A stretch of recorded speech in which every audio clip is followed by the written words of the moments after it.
And we're live. All right. Hello, everybody. Hope you're all doing well today. My name is Jeremy Miller. I am the manager of the content development and strategy team here at OffSec, and it is my pleasure to bring you Mohamed Fidel Khalid. Hopefully, I've pronounced that correctly, Mohamed. Yeah, right. Mohamed is a student who's been with OffSec for just about a year, and he's managed to complete every single one of offensive security certifications, which is OffSec certifications, which is incredible. So today we're going to dive into Mohamed's past in cybersecurity, his experience with OffSec, and sort of what motivated him and got him through this tremendous journey.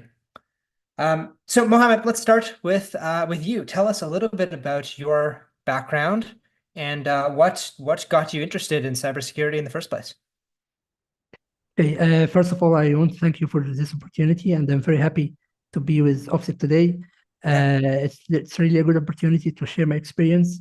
I started my cybersecurity journey years ago, more than 10 years. Wow. Yeah, from game hacking, of course, as someone born in Nice. yeah. Uh, I learned about game hacking. Game hacking led me to know about programming, and etc. I started teaching myself coding. After that, I get to know that there is a community in Egypt, cybersecurity community doing bug bounty, etc. After that, I have done some bug bounty. I get to know the field more.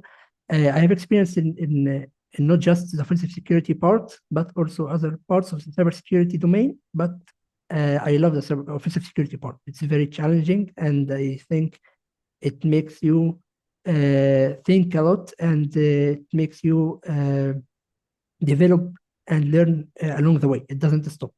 I have experience in many domains in penetration testing, like networks, web, even some specialized tests like telecom, etc. So I've experienced in the field before trying to achieve OffSec certifications. Nice. So when in your history of game hacking did you decide or think, hey, I actually want to do this as a full-time career? Actually, I didn't think of it as a career because I love it. It was a passion. I Uh, taught myself this because it was a passion. I didn't think that I would work in this field. I didn't know that there's some jobs in this field, especially in Egypt. But after a couple of years, I found that there are jobs in Egypt and in the Middle East and globally. That's in that point, I thought, let's do it. Working something you love will make you better in it. Okay, so you've been in the industry for about 10 years and you only started with OffSec about a year ago, is that right? Yes. Okay. So what prompted you to start looking into training with us? Of course, when you start knowing about offensive security penetration testing, you will know about OffSec. That's why I know about OffSec before, but I think OffSec certifications is not that easy to purchase. Uh-huh. You are capable of doing it yourself or to buy the certifications. I know OffSec. I have followed OffSec. Anyone who started in the field will use Metasploit, will use Kali Linux. So anyone you know who is OffSec.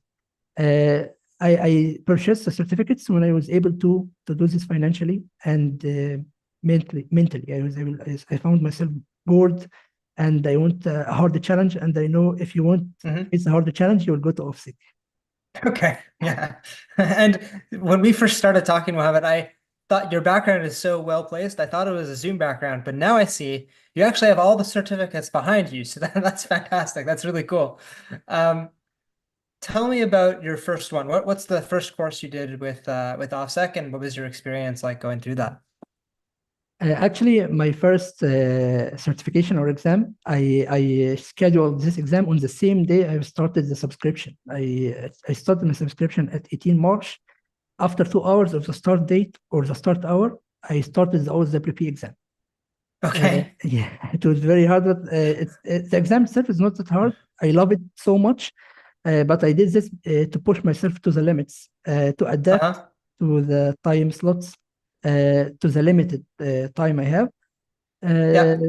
So yeah, I thought this is the easiest one to start with because I have experience in wireless and Wi-Fi, so it was not that hard to tackle the exam. Although in the exam I wasted around 1 hour configuring my screens, sharing the screens, configuring the cameras because it's my first exam. I wasted 1 hour, but I Yep. managed to finish it in 1 hour. Wow. That is very impressive. Um, Out of all the courses that you've taken so far, what has been the most challenging for you and why? Of course, it will be the OSED, the exploit development. Yeah, sure. Uh, Although I have experience in this field, but it was extremely well designed course and the exam. It truly makes you deeply understand the topics, and it tests you deeply. So in this certification, the most time I took in this certification, I took around 2.5 months studying this and practicing. Even I reached some points where I felt that I would not be able to do it, but I gain my strengths and I try it again. So beside all this, if I can go back in time and take it again, I will do it because it was Yeah, very, just for the fun of it. yeah, it was very fun and hard So at the same time. maybe for our listeners might not know what we're talking about. We're talking about the EXP 301 class. The associated certification is the OSED, OffSec exploit developer. Um, Mohammed, maybe explain a little bit like what is exploit development and why is everybody has this reaction, like, right? Like exploit development, oh my, that was the hardest, but that was the best. Why is that the case? What's so interesting about exploit development? I think exploit development is level 2 of hacking. I can describe it like this because when you are a pen tester, you use exploits in order to Yep. try to exploit systems and provide a report, etc. These exploits has been developed. So in order to know how to develop these exploits, you have to learn exploit development. And if you to learn exploit development, you have to learn reverse engineering. So it's not that easy to learn both of them in order to master how to discover vulnerabilities, how to discover, how to build an exploit, how to reverse a software or a hardware.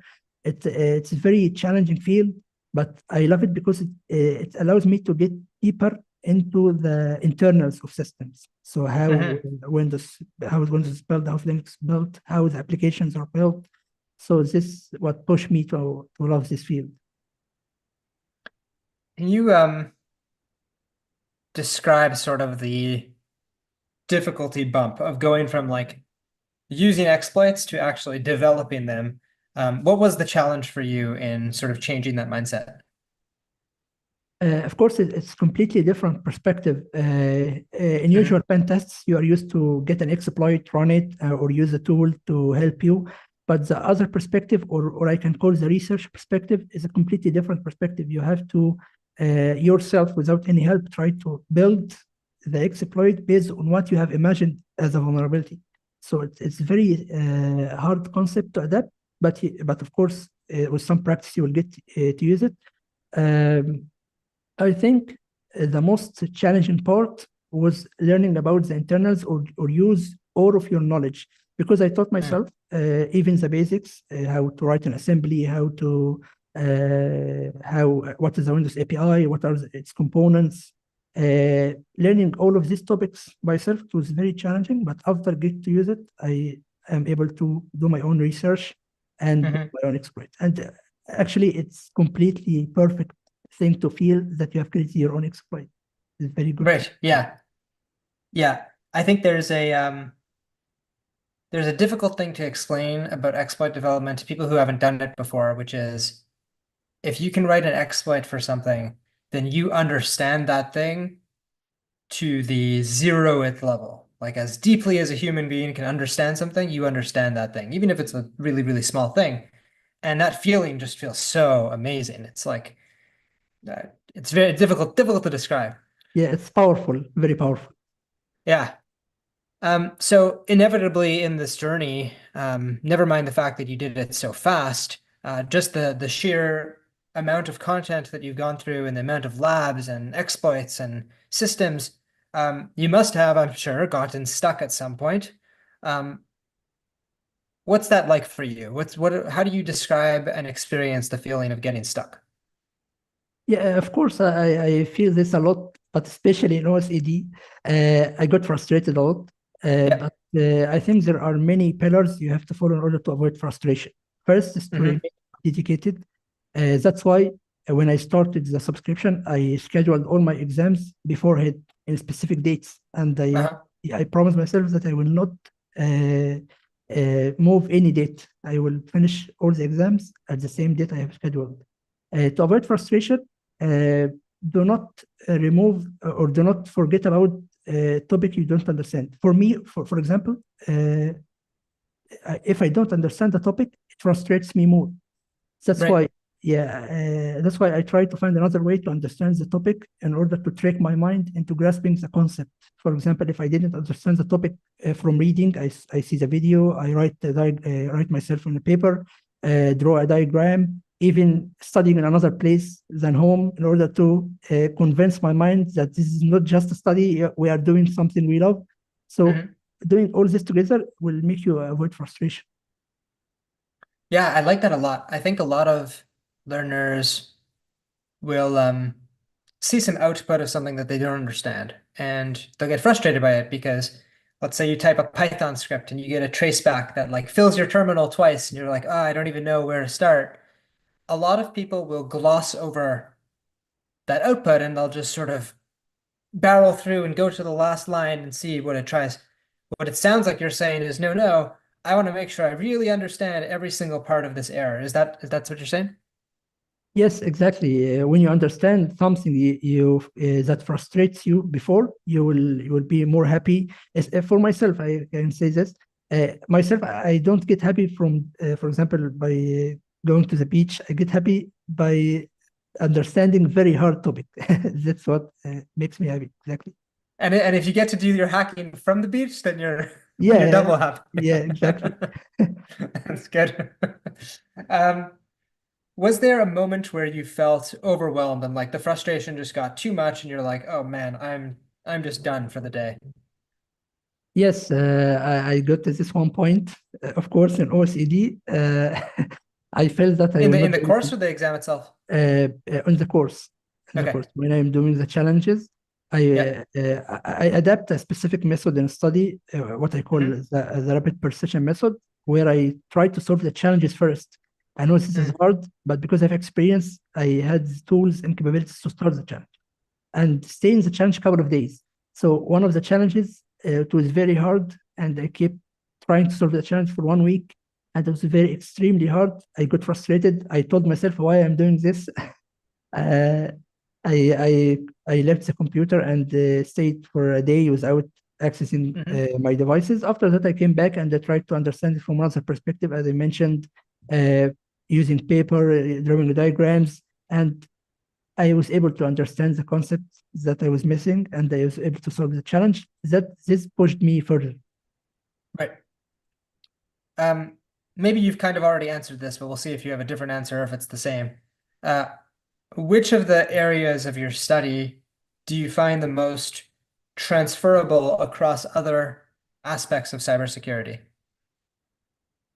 Uh, okay, maybe the sound went a little bit. If you can repeat the question. Oh, yeah, yeah, sure. Let me just adjust my mic. Maybe that's going to be better. Is this better? Yeah. Okay, great. Yeah. So out of all the different areas of study, what do you find the most transferable, either in your day-to-day job or just in different areas of cybersecurity? I believe all of them, but if I want to, I will tell the most. I think the most certificates or the most certificates I use in real life, it will be, for example, OCP, OSEP, and OSWE and OSWA because they are Because focusing. you're a pen tester. Yeah, because I'm doing a Right. pen test. I Hmm. use tools a lot. I pen test web applications and Yep. etc. But all of them was very important. For example, OCD is very important because I pen test desktop applications. So I used to reverse applications, find the Hmm. exploits. So all of them are very important if you want to be a good pen tester. Okay. Um, let's see here. We've talked about that already. Oh, this is a good question for you. Um, which of which of the or what's a model that you continuously sort of come back to in your mind because you keep seeing it day to day in your actual day job? Yes, I have a full-time job, of course. I'm leading a penetration testing team, Hmm. so it's very hard to do multiple things. Besides leading the Hmm. penetration testing team, I have a side freelancing projects like conducting trainings at night.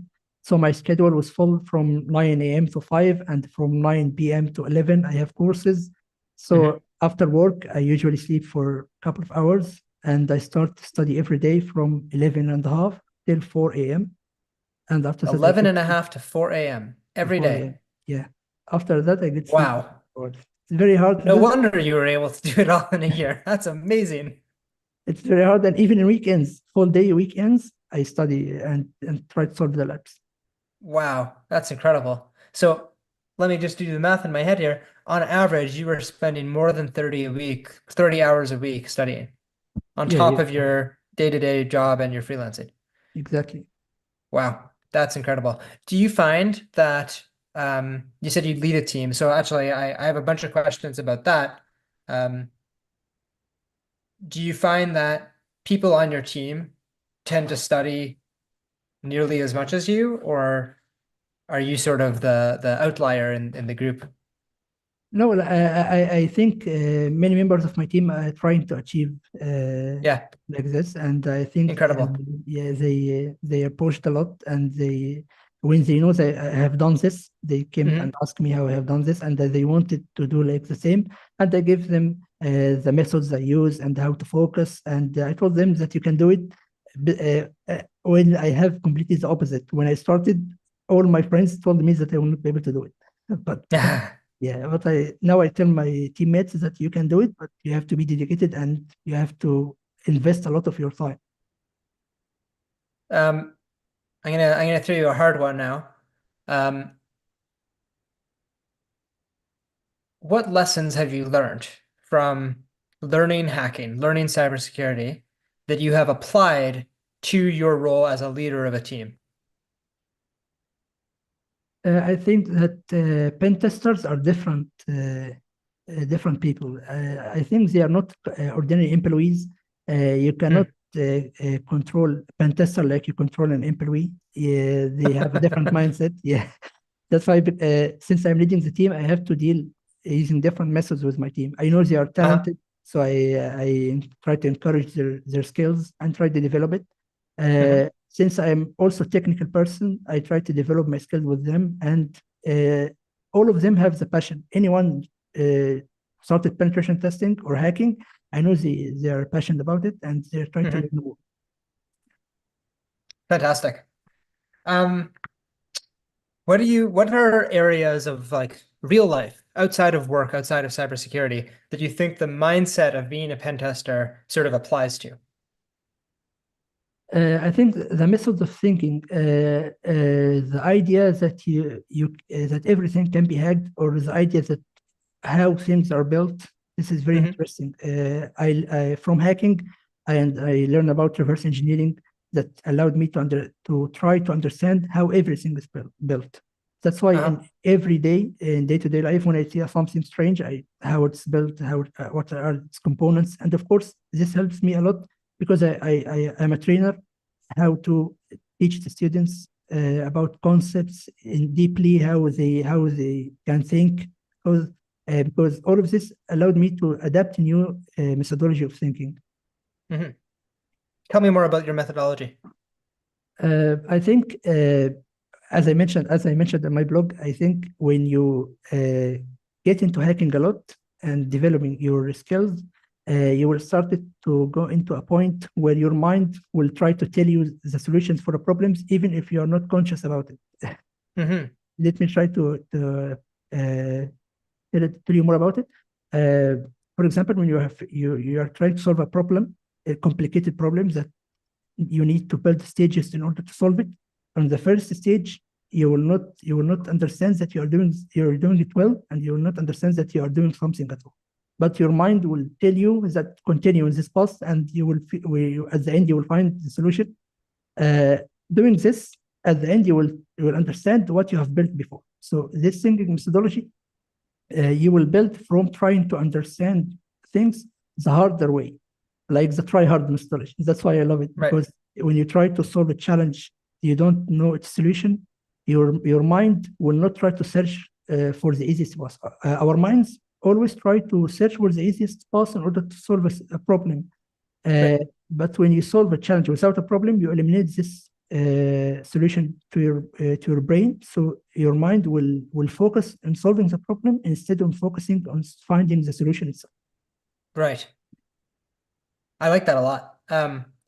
One of the things that I think people new to the field struggle with is this idea that you're gonna come and do a course and it's gonna give you a bunch of information, and then you absorb that information in your head and you just use that information sort of in your job or whatever it is that you do.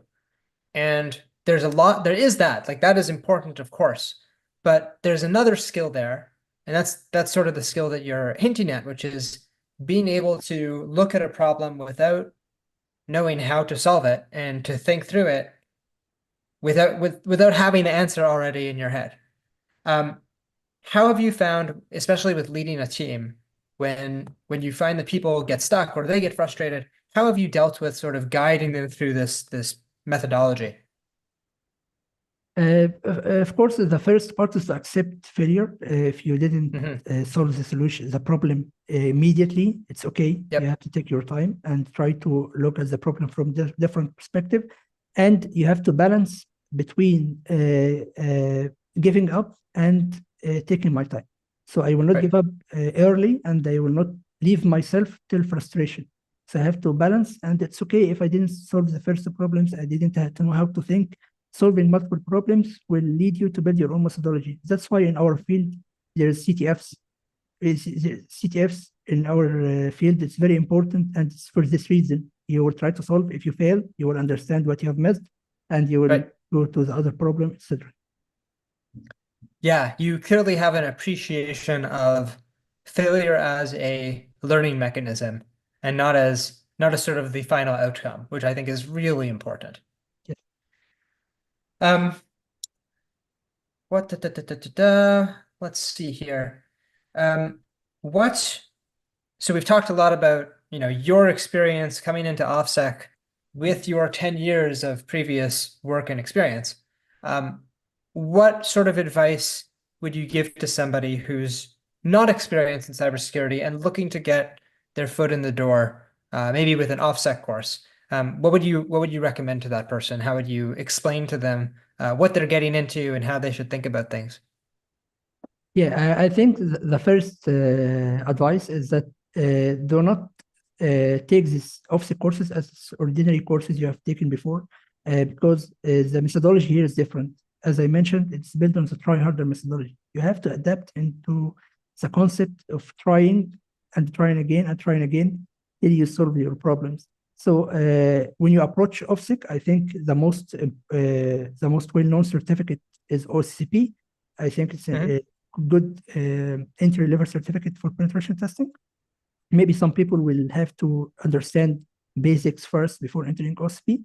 But I think if you have the mentality of pen testing, you will be able to tackle the challenges you face in OSP and solve challenges as much as you want. I, I normally, my advice in any exam of OFSEC would be solving the challenges, solving the labs, solving external challenges, and solving external labs. You have to practice a lot every day in order to be able to comfortably pass the exam. Yeah, practice is key, and it is the reason why we have so many hands-on experiences in the course content and in our labs is because if we just give you a bunch of information, you're not going to remember it tomorrow. You certainly won't remember it in a year. And the only way to really ingrain it is to literally type the things so that you remember how to do it the next day and the next year. Yeah, exactly. And the second thing is to understand everything deeply, because I Hmm. see this a lot. People try to, for example, get a tool and run it, and here's the result, Yep. and they finish the pen test. Or, for example, they think the field is only running tools, but you have to understand everything deeply in order to be good in the field. So it's very important for anyone who wants to start. You have to understand the internals of systems, how Right. they are built, It, in order to understand. so you might, maybe to give an example here, you might know that if you want to crack a password, you use the tool Hydra. But if you understand what Hydra is actually doing, what its code is doing, that'll make you much more appreciative of the results that it gives you and lets you understand how to use them in whatever context you happen to be. Is that that's what you're saying? Yeah, exactly. Awesome. Um, and that takes a lot of time. Like it takes a lot of time and discipline to pause and okay, you found a password hash and you're going to crack it, but before you actually go use it, take the time to figure out what was just done. What did the tool actually do? Um, it's great that you have the discipline and wherewithal to go and do that. How would you how would you explain to somebody who is new to the field why this is so important and why it's worth their time to sort of pause and reflect? Yeah, I think there are many reasons. For example, the first one is that what if the tool didn't work? You are using Hmm. the tool. What if it didn't work?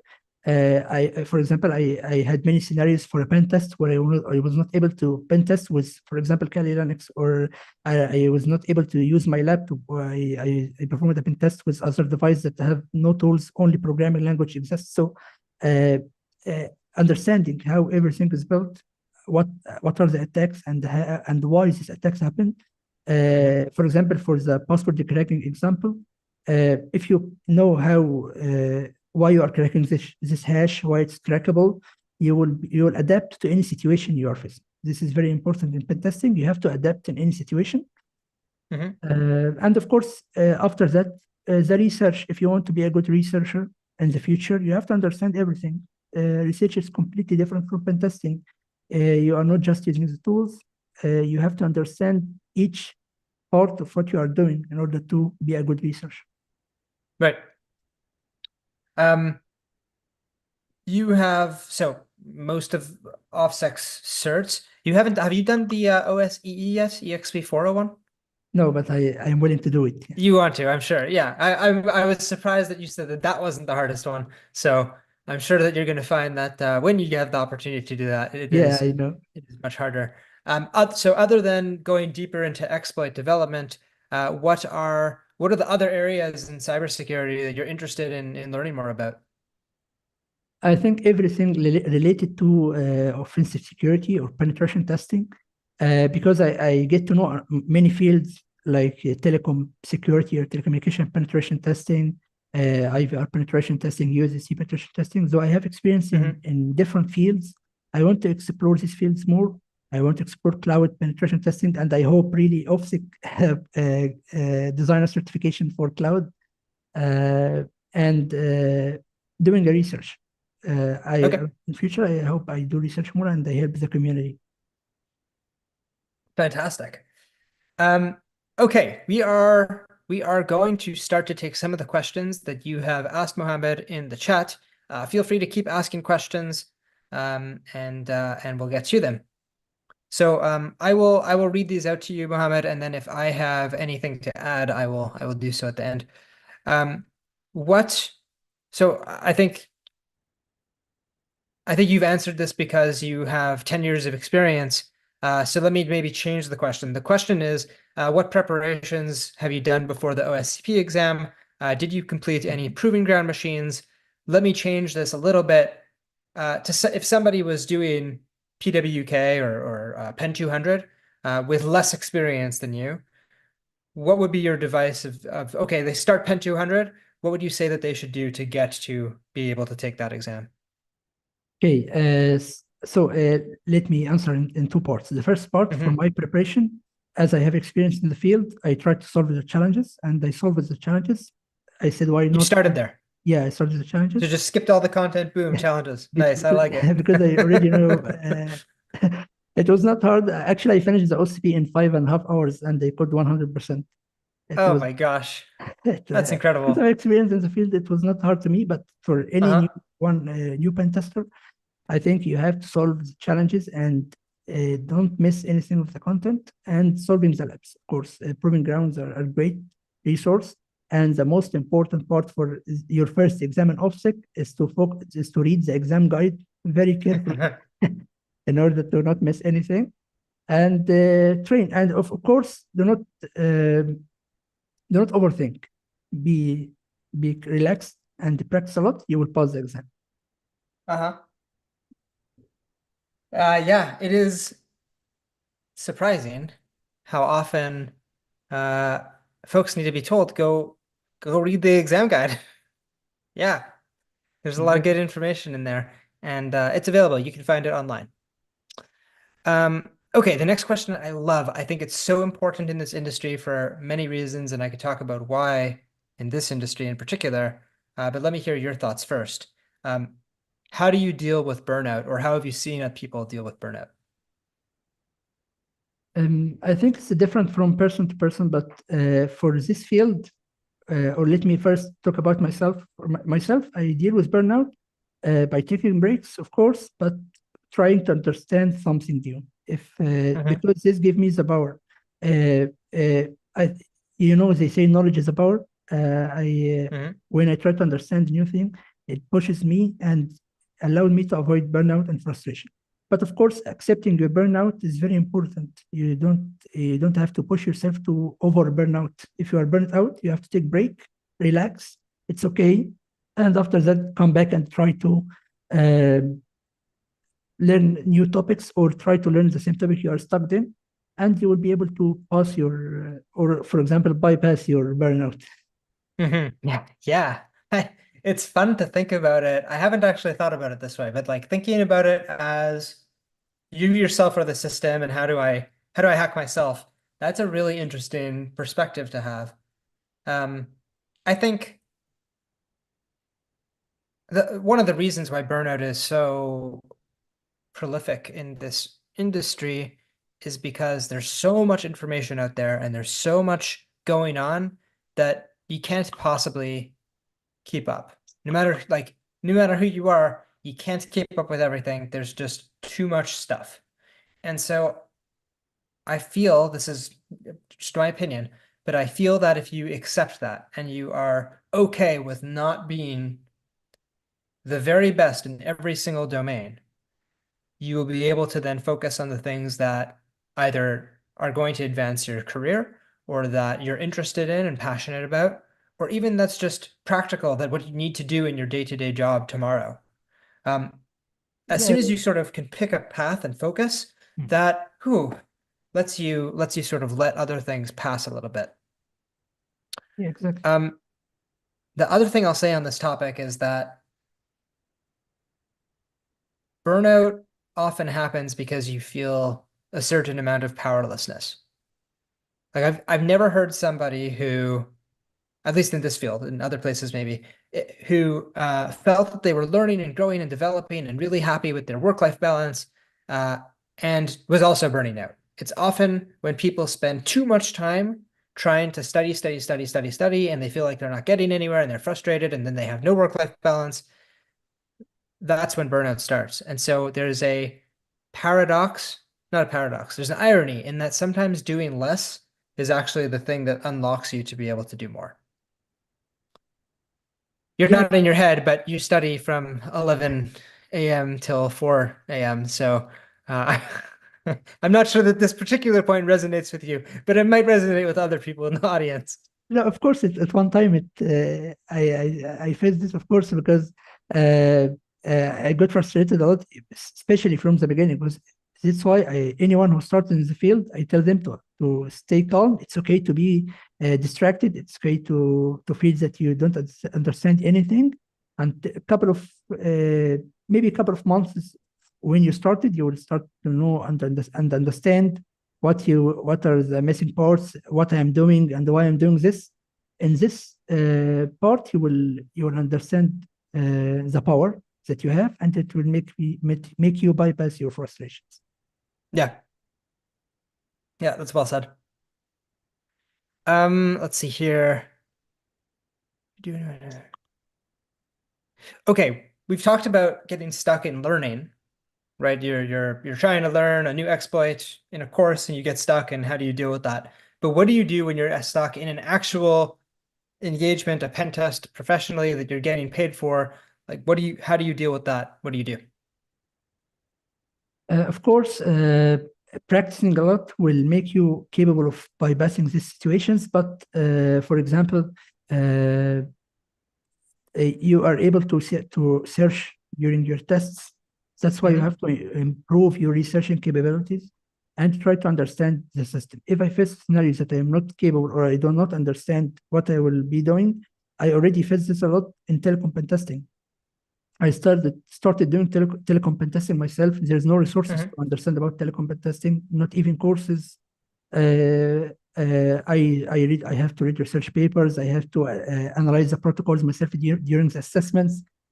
So you have to adapt. You have to accept that this is your job and the client waits you to add a value. So you have to accept it and try to understand everything of the system you are dealing with. Because if you have experience in testing in any field, it will impact your methodology of thinking.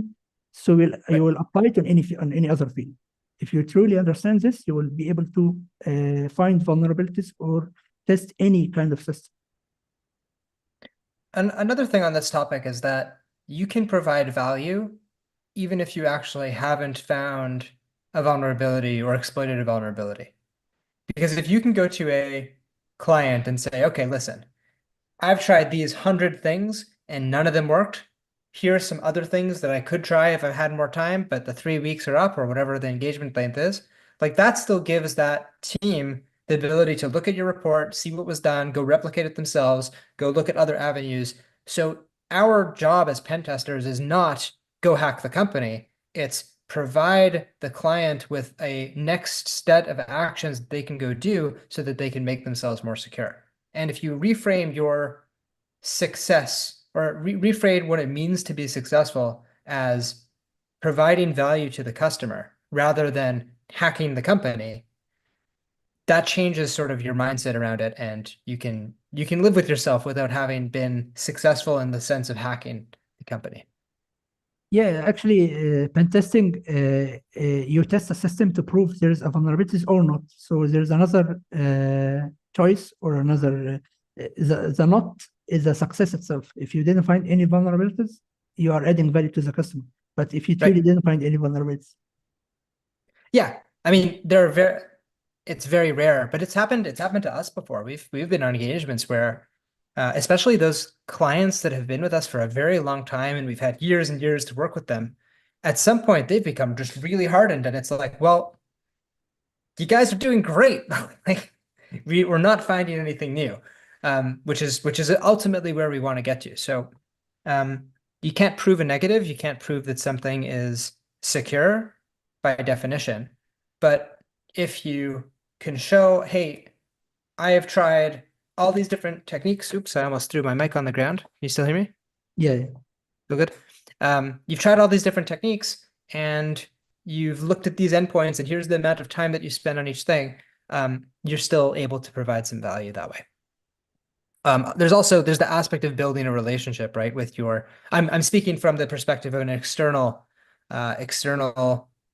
um, like contract. But even internally, if I'm an internal pen tester for the team and you're on the blue team or the IT team, even if in this particular engagement or exercise I didn't find anything, we can still have a conversation after and talk about what I did, talk about what you did to detect me and what I might be able to do next time to circumvent that detection. There's a way to continuously grow, even if you haven't actually hacked anything. yeah, exactly. It's not just about finding the vulnerabilities. Pen testing, it's more like consultancy. You consult your Mhm. customer. So even if you didn't find any vulnerabilities, you can still give advices, the best practices. So it's always a value you add. Exactly. Okay, more questions. How do you know if you're ready to take an exam? Uh, yeah, I think you don't know this 100%, but Yeah. yeah, but for I think solving the challenges will make you ready for the exam. In any exam, Yeah. if you solve the challenges, you will be ready to take the exam. For my case, I already scheduled the exams before, so I have no choice because changing one exam will make me change all the exams, which is quite annoying. Yeah, I like the kind of two-tone answer here because it's very true. In one sense, you don't know, and the whole point of an exam is that you're not really supposed to know. Like there is supposed to be a little bit of nerves, and you go into it and you're not sure, and because I mean, this is true in across all of academia, but in pen testing specifically, like you're going to get into an engagement, you're not going to know what kind of network the client is going to have. So you have to get used to the ability to see something new and be like, okay, let me take my skills and go at it. But on the other hand, the way that we develop the courses is for the challenge labs to give you a pretty good indication of what the exam is going to be. So in PWK, we have the three OSCP-like challenge labs, and the structure of those challenge labs is identical to the structure of the exam. I don't like using the word difficulty, but the level of complexity that defines that network is the same as the level of complexity on the exam. So go through the challenge labs. You can get through those in a reasonable amount of time. You'll feel pretty good. Let's see. How long how long did it take you to complete each exam? Did you do it in less than 3 months? I Yeah, think did you do it in less than 3 months from starting the course? And I think in order to do five in a year, you must have yeah. Actually, I finished all the certifications in 10 months, not a year. 10 months. Yeah. Uh, for example, I took OSCP, OSP on OSCE and OSCPA maybe in 1 month and 5 days. Uh, Wow. and the only certificate it took too much time for me was OSED. Mhm. It took around 2 months, 2.5 months with the exam and the content in order to pass. And of course, at the same time, because I'm married, I have a baby. It was a new baby, but Oh my gosh. that's why I was very busy trying to go into the hospital. That's why it took too much time. That's incredible. That's really, really incredible. When do you sleep? Actually, at this point, I sleep around 4 to 5 hours, and I think this is good. This is good. If I sleep more than that, I get tired. I don't know why. Wow. Yeah, but I think this is enough if you want to sprint in the field. You have to sleep quite quite less. Yeah. You're very lucky. I can't live on 4 or 5 hours of sleep. That doesn't work. Um, let's see. Have you taken breaks between doing one course and doing the next course, or did you just drive right through? Not all the courses. For the three courses, OCP, OCD, and OSWE, because they are the hardest, I had to take maybe a couple of days break between them, maximum of 1 week. Hmm. Uh, Usually this week when I wait for the results. When I finish the exam and I wait for the results, I don't touch the PC. I'm waiting for the results. After I receive my exam results, a couple of days, and I start the new certificate. Okay, last question for you, and I'm scared to ask it because I th I don't know what the answer is going to be, but uh, what when you're not doing cybersecurity, what do you like to do? I think doing cybersecurity, I thought you would say that. maybe Okay. chess, maybe playing chess also. It's Oh yeah, good. I saw the board. I meant to ask. I was going to ask you what analogies do you find between chess and hacking? Let's go on that. I think the amount of dedication you have to put in chess, you have to be Uh-huh. dedicated enough and think a lot. I played chess years and even competed in one of the competitions in Egypt. I love chess, Nice. and I think it's close to the field. I don't know Uh-huh. how, but it's very close in the way of thinking. Uh-huh. Yeah. I am not a chess player and I don't know very much about it. I've played it before as a kid, but I don't have any skill in it. But I can imagine how the uncertainty of what your opponent is going to do and what they know is the same kind of uncertainty that you might have when you're faced with a new technology or a new network. Is that what you mean by saying that it's close?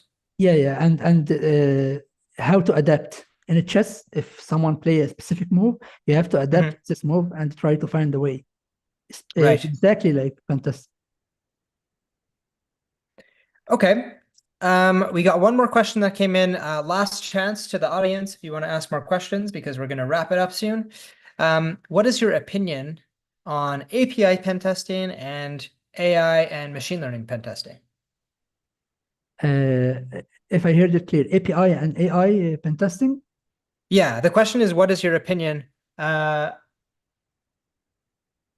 not sure how I would interpret that, but let's see how you interpret it first. Yeah, I heard that API and AI and machine learning. So I Yeah, think they're completely different because API pen testing is very close to application pen testing because many right. vulnerabilities in web applications and mobile applications, desktop applications are already API vulnerabilities. So API is very close to what you are doing if you are doing web pen testing. But AI and Yes. machine learning, I think it's not the scope is not great yet in this area. But in research or code review, you will find many vulnerabilities. But AI pen testing as a field, I didn't have much time to get into it, but I Yep. understand there are many vulnerabilities like the new top 10, the prompt injection, etc. I think it's Hmm. very good field and it'll be very important in the future. Yep. I agree with you. I think there is probably more that can happen at this point in time in terms of vulnerability research than pen testing specifically, only because we're still at the point where companies are starting to deploy their AI solutions for things. Um, I think that it's going to be, this is complete speculation on my part, but I think it'll be a little bit of time before pen testing AI apps is sort of a run-of-the-mill thing like web apps and APIs and networks. Exactly. I have no idea if that's true though. That's a total guess on my part. All right. I think we're about ready to wrap up here. Is there anything else that you didn't get a chance to say that you want to share with the audience, Mohammed? Um, I don't think that there's anything I can add, but I can confirm 2 points that for anyone who wants to start in the field, uh, uh, avoid frustration. Do not Hmm. think that there is no one is perfect in this field. Everyone is still learning. I'm still learning. I'm still solving machines. Anyone in the field, even the big researchers, still learning. So don't burn out. It's okay. It's a journey. You have to take your time and be relaxed, and also sprint if you're able to do it. Yeah. Yeah. I like those two pieces of advice Yeah. because for a lot of people they will contradict each other, but I love it. It's really good. Mohammed, it's been a pleasure speaking with you. Thank you so much for taking the time to meet with me today. I'm sure our audience has enjoyed it, and I've enjoyed it. So thank you very much. Thank you. It's an honor to be with you, and I hope we meet again. Absolutely. Have a lovely rest of your evening. Thank you.